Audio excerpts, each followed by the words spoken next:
बस ये भी करे वञनि न। अच्छा सही आहे। हाँ ॾिसो अॼु असां डॉक्टर्स कन्वेंशन जेको कराए रहिया आहियूं असां का बि सियासी जमायत खे इस्तेमालु न कयो आहे। इहो पूरो जो पूरो जेको पाण इंडिविजुअल आहिनि जेको पढ़ियल लिखियल शौर सां तालुक़ु रखंदड़ जेको समाज सां तालुक़ु तबिको आहे उहो अॻियां आयो आहे। असां सां गॾु डॉक्टर्स ई न आहिनि, असां गॾु वकीला बि आहिनि, असां सां गॾु प्रोफेशन में ॿिया तालुक़ु रखंदड़ जेके माण्हू आहिनि यानी कि टीचर्स थी विया, जर्नलिस्ट थी विया, उहे बि आया आहिनि। असांजो जेको स्पीकर हुआ उहो इन सां उन मक़सदु इहो त असां माण्हुनि खे ॿुधायूं त असुल में असांजी जेका बीमारी कहिड़ी आहे उनजो हल उन यानी उनजो इलाजु छा थी सघे थो।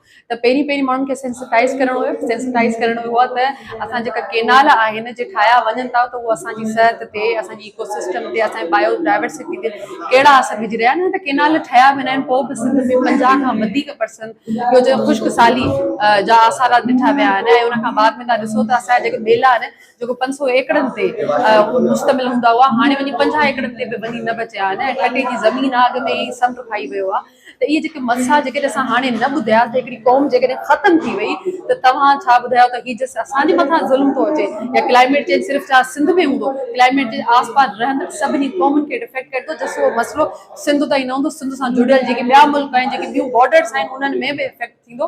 छो त हीउ मसइलो हाणे दुनिया लेवल ते मसइलो थियणु खपे। छो त असांखे ख़बर आहे त असांजी ज़िंदगी जी का वैल्यू ई न आहिनि। असां पहिरीं बि रड़ियूं कंदा रहियासीं, हाणे बि कयूं पिया। त ख़ुदा तव्हां असांजी इल्तिजा खे ॿुधो। जेकॾहिं तव्हां असांजी इल्तिजा खे न ॿुधी त ॿिया बि तरीक़ा आहिनि त असां उन्हनि तरीक़नि ताईं तव्हांखे पंहिंजी आवाज़ ॿुधायूं। असां सिर्फ़ु इहो ई चयूं था त असांजी आवाज़ ॿुधो ऐं असांजी क़ौम खे न ज़ुल्म खां बचायो। महिरबानी।